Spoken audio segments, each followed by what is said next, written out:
안녕하십니까. 감사 스마일입니다. 9월 21일 토요일 아침 방송 즐겁게 시작하겠습니다. 오늘의 한 줄 명언은 사람이 성장하려면 어느 정도의 결핍과 좌절을 경험해야 한다. 결핍되고 상실한 것을 스스로 찾아 메우려는 노력이 바로 사람이 성장하는 과정이다. 김혜나님의 만일 내가 인생을 다시 산다면. 네, 이 말처럼 정말 결핍과 좌절을 경험해야 됩니다. 감사 스마일은 이 이야기에 200% 이상 공감하고요. 감스님들만이라도 모든 일이 순조롭게 잘 되는 것보다 실패와 또 좌절을 경험해야지만 그 인생이 더 튼튼해진다는 말씀을 오늘 감사 스마일 이야기 먼저 드리고 시작합니다. 어제하고 오늘하고 하루 사이에 정말 여름이 지나간 것 같습니다. 정말 뜨거웠던 폭염이 5, 6, 7, 8, 9월달까지 한 5개월 동안 많이 무더웠는데요. 또 여름도 이제 지나가고 이제 가을이 온다는 말씀을 콕 하고 이야기 드립니다. 방송 전에 다들 알고 계시겠지만 미국 금리 인하 4년 6개월 만에 금리 인하를 지금 단행했고요. 금리 인상 시즌이 종료됐으면서 1648일 만에 금리 인하가 됐다.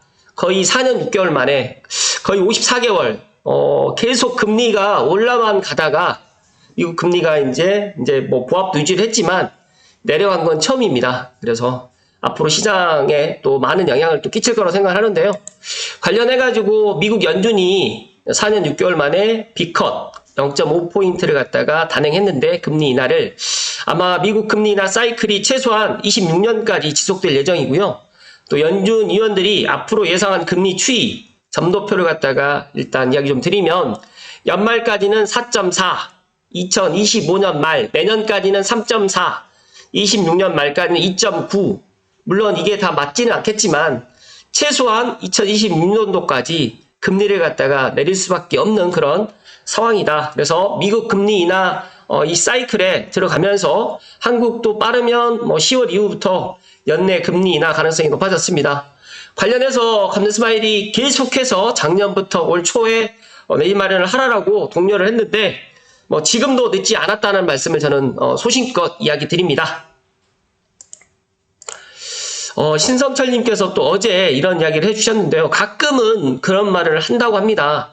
수요와 공급, 수요도 똑같이 중요한데 왜 너는 부동산에서 공급만 말을 하느냐, 오류가 아니느냐. 근데 이걸 설명을 해야 된다는 것 자체가 참 한심한 일이지만 맞다. 모든 시장 가격은 수요와 공급 영향을 받기에 수요와 공급을 다 살펴봐야 된다. 그런데 제가 이제 시간 관계상 다 이야기를 못 드리고요. 수요와 공급 중에서 수요는 일정한 수요가 계속적으로 있는데 공급은 한꺼번에 나올 수가 없습니다. 예를 들어서 빵이라든지 예를 들어서 그러니까 우리가 쓰는 핸드폰이라든지 TV라든지 이런 것들은 단시간 내에 공장을 가동해가지고 공급을 늘릴 수가 있습니다. 그런데 주택 같은 경우에는 특히 아파트 같은 경우에는 이게 최소한 3년 정도의 시간이 걸리기 때문에 내가 만약에 지금 공급이 필요한다고 하더라도 지금 당장 수요가 공급보다 많아가지고 힘든 상황임에도 불구하고 주택은 단기간에 공급을 갖다 할 수 없기 때문에 수요와 공급이 언밸런스하다. 그러다 보니까 동일한 수요와 공급 측면에서 가격을 볼 수 없다라는 말씀을 신성철님께서 이야기 드렸습니다. 그러니까 여기에서 쌀 가격을 쌀의 풍년, 흉년을 위주로 보고 사과 가격을 사과의 풍년과 흉년으로 보고 실업률을 기업들의 일자리 창출 기준으로 보는 것과 같은 의미다. 그래서 제가 앞으로 수도권에서 주택 공급이 제가 작년에도 이야기 드렸잖아요. 올해도 없지만 내년, 내후년에 더더욱 없다. 어제 3기 신도시 인천 계양의 A3 아파트 신혼희망타운 추정 본청약 분양가가 공개가 됐는데 저는 제 예상대로 올랐습니다. 한 15에서 20% 사이에 지금 분양가격이 사전 청약 분양가보다 올랐는데 이게 중요한 게 아니라 이제 저는 이제 이 분양가를 보면서 앞으로 내년과 내후년에 공급되어지는 3기 신도시 포함해가지고 수도권, 서울을 포함해가지고 서울 수도권, 경기 인천을 다 포함해서 이제 주택 가격은 내려가진 않을 것 같다라는 말씀을 더 확신을 또 가졌다는 말씀 드립니다. 그래서 그냥 아주 당연하고 기본적인 것으로 이게 설명이 필요하다는 것 자체가 그래서 신성철님께도 이제 자꾸 많은 분들이 뭐 수요와 공급, 뭐 주택도 수요와 공급이 또 있는데 왜 그거는 부동산에서 또 이런 걸 보지 않느냐라고 또 이야기를 하는데 또 친절하게 또 이렇게 설명을 또 해주시는 신성철님 이야기를 아침에 제가 덧붙여서 이야기 드립니다. 제가 어제 좀 재밌는 짤을 갖다가 하나 봤는데요. 폭락이 내가 집 산 이유. 주식도 못 맞추는데 이거라도 내가 맞출까 싶어서 샀다. 아니나 다를까 사고 나자 오르더라고. 참고로 주식은 삼성이 85층이고 네이버는 23층. 뭐 85층은 제가 생각을 해보니까 85,000원인 것 같고요. 네이버 23층은 23만원에 매수를 한 것 같습니다. 어떤 이야기를 하셔도 좋은데 감사 스마일이 제가 부동산을 해서 이런 이야기를 드리는 것이 아니라 내 집은 집값이 떨어지든 오르든 문제 안 되고 내가 내 능력에 맞춰서 이왕이면 아파트로 역세권 대단지 신축 이 세 가지가 만약에 안 된다고 하면 두 가지라도 충족될 수 있는 집을 지금이라도 하루라도 빨리 내 집 마련을 하시라는 말씀 콕콕 하고 이야기 드립니다.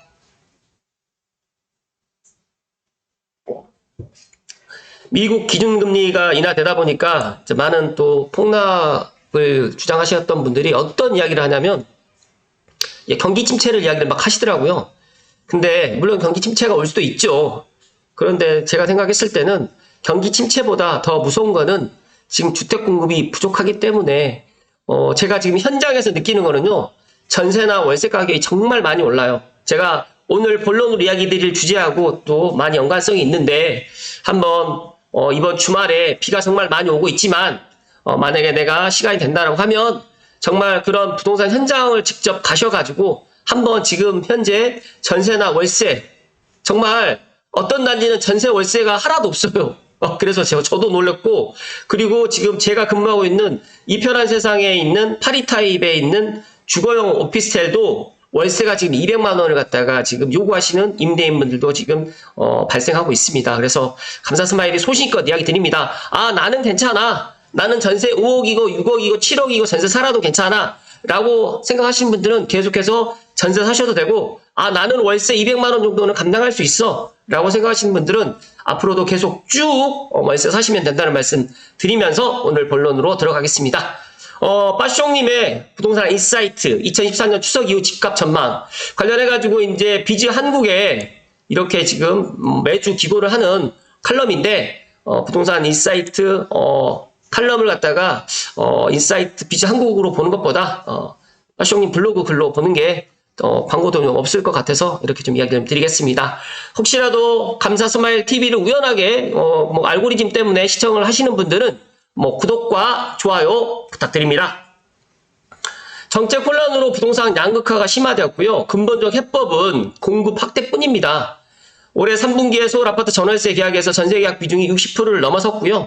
또 국토교통부의 실거래가 시스템 분석에 따르게 되면 전세 거래 비중이 62.5%에 달했습니다. 최근 몇 분기 동안의 추세와 비교에 의미 있는 지금 상승세로 나타나고 있는데, 지금 임차인들이 임대계약 만료 후에 기존 임대인과 재계약하는 갱신계약 비중도 증가했습니다. 그런데 중요한 거는 임대인들이 이제 계약권을 한번 썼던 분들은 재계약을 하지 않습니다. 그러다 보니까 전세 수요 증가라든지 전세 공급은 많이 부족하고, 그리고 이제 지금 전세자금 대출도 지금 줄이다 보니까 여러 가지로 지금 피해를 보는 거는 전세나 월세를 살고 있는 임차인이다, 세입자라는 말씀을 먼저 드리고 살펴볼 수 있도록 하겠습니다.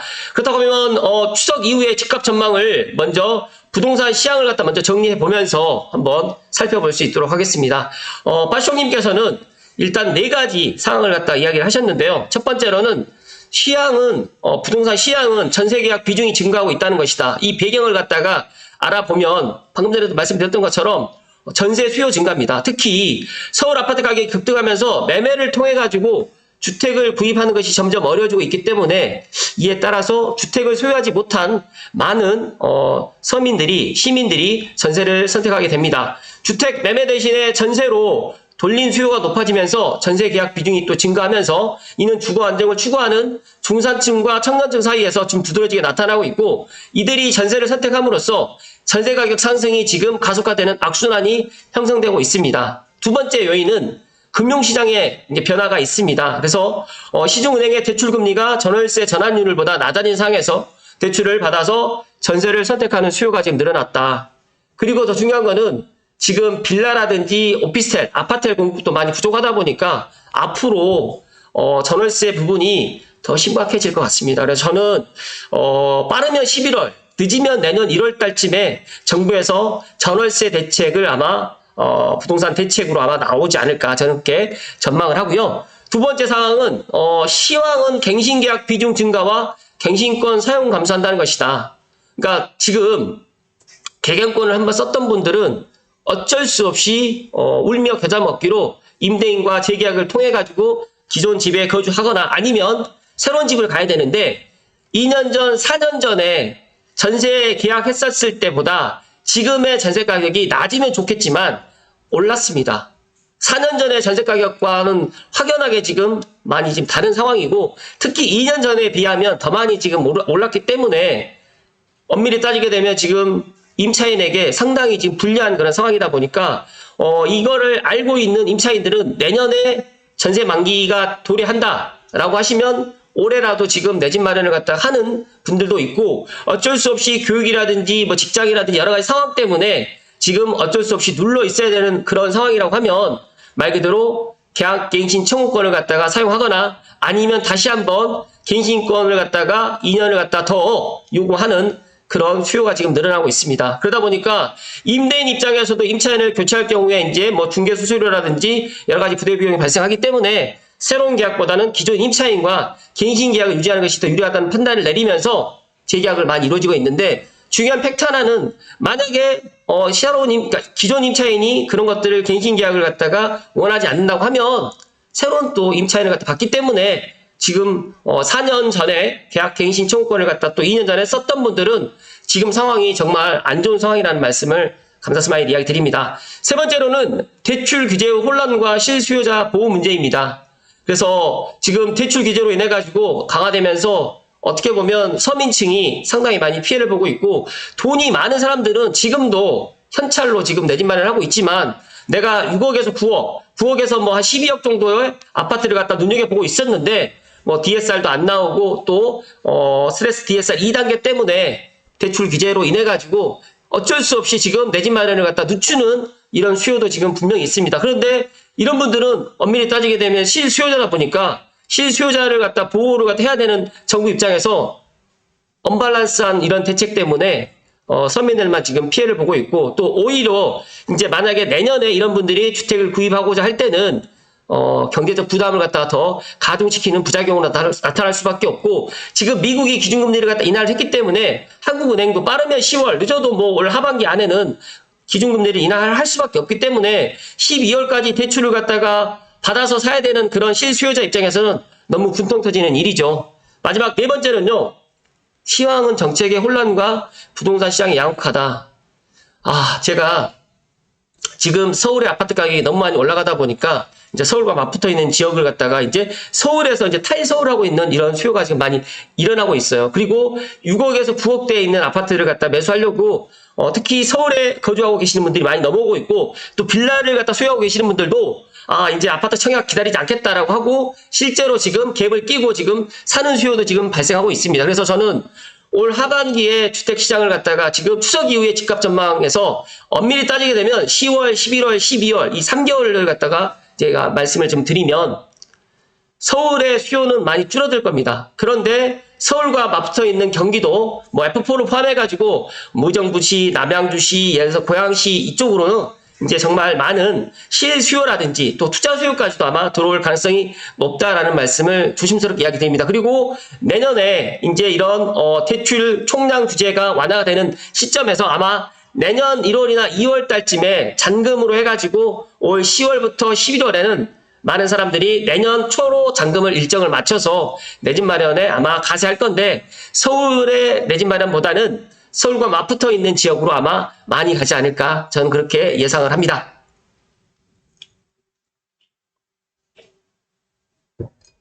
이렇게 네 가지로 현재 부동산 시장을 정리하면서 향후 우려되는 문제점들을 지금 빠쇼님께서 정리해 주셨는데요. 결론적으로 작년 3분기 서울 아파트 전세 계약 비중 증가라든지 갱신 계약 비중의 확대는 주택시장의 복잡한 구조적 변화를 나타내고 있다는 점입니다. 그래서 전세 수요 증가라든지 금융시장의 변화, 대출 규제 강화, 그리고 금리 인하 이러한 변화를 초래했으며 임차인과 임대인 간의 계약 간행에도 큰 영향을 미쳤습니다. 예전에는 임대인들이 뭐 4년, 6년 뭐 이렇게 오랫동안 거주해도 올리지도 않은 임대인분도 많이 계셨지만 임대 3법, 임대 2법 때문에 이제 착한 임대인들이 많이 사라져버렸고 특히 아파트 임대 사업자 제도가 폐지되면서 이제 아파트에 이제 말 그대로 전세나 월세를 공급할 수가 없는데 자꾸 정부에서는 비아파트를 이제 뭐 공급하겠다라고 하는데 생각을 한번 해보세요. 이제 젊은 사람들이 비아파트로 안 들어간다니까요. 그렇기 때문에 비아파트도 이제 빌라업자라든지 오피스텔 짓는 분들 짓지 않고 있다 보니까 이런 것들이 지금 자꾸 이제 수요와 공급이 깨지는 거죠. 그래서 앞서서 제가 이야기 드렸던 신성철님의 그런 인사이트를 제가 이야기 드렸잖아요. 우리가 수요와 공급을 갖다 가정했을 때 수요는 매년 일정한 수요가 일어나는데 공급도 일정하게 그 공급을 갖다가 아파트 공급을 서울 수도권 공급을 뒷받침을 해줘야 되는데 아이러니하게도 이런 여러 가지 이런 대책으로 인해 가지고 서울의 아파트라든지 서울 수도권의 아파트 공급이 지금도 부족한데 내년 내후년 3년간은 지금 부족하다 보니까 앞으로 수도권에 있는 아파트, 특히 서울 수도권과 맞붙어 있는, 서울과 맞붙어 있는 지역의 아파트 가격은 계속적으로 우상향할 수밖에 없다는 말씀을 오늘 감사 스마일이 팩트로 이야기를 드립니다. 제가 파이낸셜 뉴스에 매매 전세 부르는 게 값이고 집주인 매물 거두고 세입자 방빼라는 이 강남의 지금 이런 시장이라고, 이런 상황이라고 하는데요. 강남뿐만 아니라 지금 제가 알고 있기로 은평, 서대문, 마포, 그리고 제가 근무하고 있는 고양시 덕양구 삼성벨트 쪽에서도요. 매매 전월세가 지금 계속적으로 올라가고 있고 실제로 전세가 한 개 아예 없는 단지도 있고 전월세가 하나도 없는 아파트 단지도 지금 속출하고 있습니다. 그래서 지금 9월, 10월 이사철이 아니에요. 사실 엄밀히 따지게 되면 12월, 1월이 많은 사람들이 이사를 갖다 하는 그런 시즌인데 제가 생각했을 때 지금 올 겨울, 이제 가을 지나서 11월부터 내년 한 2월 달까지는 정말 전세 가격이라든지 월세 가격이 정말 많이 올라갈 것이라는 말씀을 다시 한번 강조해서 이야기 드립니다. 마지막으로 각 정부별 부동산 정책들과 그에 따른 아파트 가격이 상관관계 수생투님의 블로그 글을 조금 이야기를 좀 드리겠습니다. 노태우 정부 시절부터 문재인 정부까지 정리된 자료를 보게 되면 뭐 30년 동안 큰 부동산 폭락은 없었고요. 각 하락의 원인은 김대중 정부 초기에 IMF 때가 있어가지고 IMF가 와서 20% 내에 하락을 했고요. 이명박 정부 말기 박근혜 정부 초기 때 리먼 브라더스 파산 때문에 인해가지고 15% 내에 하락, 그리고 30년 동안 부동산 시장의 큰 상승은 4번 있었습니다. 그 상승폭은 대략 30에서 100% 정도 있었는데 각 상승의 원인은 노태우 정권, 김대중 정권, 노무현 정권, 문재인 정권 다 토지 과다 보유세라든지 투가 지역 확대라든지 양도세 증가, 재건축 초과이익 환수제, 그리고 DSR 및 주택담보대출의 대출 규제, 그리고 재건축 안전진단 강화라든지 종부세 세율 상승, 공시지가라든지 실거래가로 이제 이렇게 이뤄가면서 어떻게 보면 정부에서 규제를 할 때마다 주택가격, 특히 서울 수도권의 아파트 가격은 정말 많이 올랐습니다. 그래서 다음과 같은 특징을 발견할 수 있었는데요. 첫 번째로는 부동산 시장에 대한 인위적인 규제가 이제 아파트 가격을 상승을 갖다 불러일으켰고요. 두 번째로는 부동산 규제를 풀고 시장에 맡겼을 때는 아파트 가격이 안정됐습니다. 세 번째는 한번 올라갔던 가격은 상승 전의 가격으로 돌아가지 않는다. 예를 들어서 2021년도에 지금 정고점을 갖다가 이제 지금 돌파한 단지도 있고 돌파하지 않은 단지도 있지만 제가 생각했을 때 빠르면 올 하반기, 늦으면 내년에는 다 전고점을 회복하지 않을까 저는 그렇게 생각합니다. 그래서 우리는 감사 스마일 TV를 애청하시는 감스님들만이라도 투자자 아니면 실거주자로서 정책이 나오게 되면 시장을 예측하고 이에 대한 선제 대응을 할 수 있는 그런 인사이트를 조금 가져갈 수 있는 분들이 많으셨으면 좋겠다는 말씀을 오늘 감사 스마일이 끝으로 강조드립니다.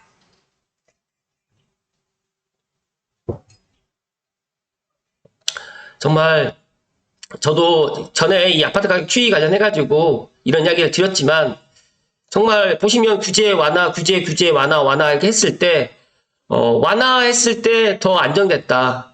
규제를 하게 되니까 더 가격이 상승하더라. 지금 문재인 정부 때도 지금 규제를 해가지고 가격이 올랐잖아요.